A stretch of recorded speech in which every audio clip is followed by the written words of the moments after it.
I stand completely against this legislation. It is ironic, sponsor, that today you also have a bill against reparations when repairing the harm related to... Objection. Representative Pearson, there's objection on the floor. They're wanting you to stay on the bill. Would you like to stay on the bill? Representative Pearson. Yes, thank you for seeking clarification so that I could articulate to my colleagues that I'm on the bill and allow for you to decide. When it comes to the timeline of TSU not being funded and the underfunding, you could very well say that that is a repairing of a harm that needs to happen. And so I don't know how that wouldn't be on the bill, but I'll leave it to you to decide if it is or not. Well, Representative Pearson, you were talking about another bill on the calendar, that's what you said. So I would ask you to stick to the bill as is that's in front of us, not referencing something else that may be on the calendar. Representative Pearson, you're recognized. Thank you, Speaker, for the conversation. This needs to be repaired. There has been a harm and an injustice to Tennessee State University. By law, land-grant institutions receive an annual state match to their federal land grants for food and agriculture research. But between the fiscal years, at least of 1957 and 2007, Tennessee budget records show no funds were directed to Tennessee State University, the state's only public HBCU. One historian noted that until 1964, open segregation, open underfunding of black institutions, that was the law of the land throughout the South. The historian said it wasn't a secret that white schools would get more funding than black schools. And in fact, and I know a lot of people went to this school, the University of Tennessee, a predominantly white institution, and the state's other land-grant university did in fact get its full state funding each year. Some years, the University of Tennessee even got more than its required funding levels.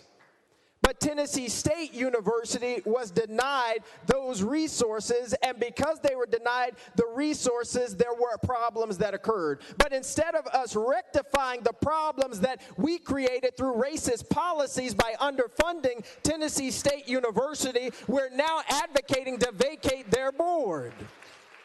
Speaker, Governor Lee was given a letter by the Department of Education and the Department of Agriculture, and it said these things that I think are really important. Historically, black colleges and universities, tribal colleges and universities, and minority-serving institutions make innumerable contributions to our country through the research produced by their faculty, achievements of their students, and alumni and services that they provide to the immediate community. As noted in the HBCU Partners Act, while HBCUs, including 1890 land-grant institutions, represent 3% of post-secondary institutions, they enroll about 10% of all black college students. Furthermore, these institutes generate close to $15 billion in economic impact and over 134,000 jobs annually in local and regional economies they serve. They say this about Tennessee State University. Tennessee State University, the 1890 land-grant institutions in your state, while producing extraordinary graduates that contribute greatly to the state's economy and the fabric of our nation, has not been able to advance in ways that are on par with the University of Tennessee, Knoxville, the original Morrill Act of 1862 land-grant institution in your state, in large part due to unbalanced funding.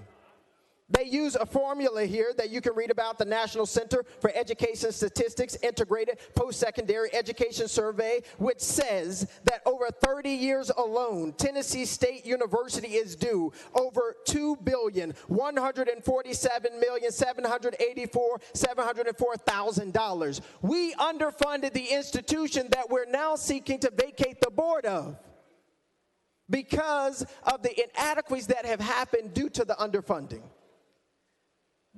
This is wrong. This is immoral.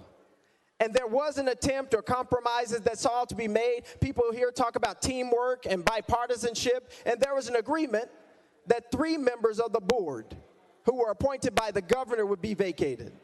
That was the amendment that came out of the committee process. But instead of doing that, we are now seeking to dismantle the entire board for the only black HBCU, public HBCU in our country, in our state.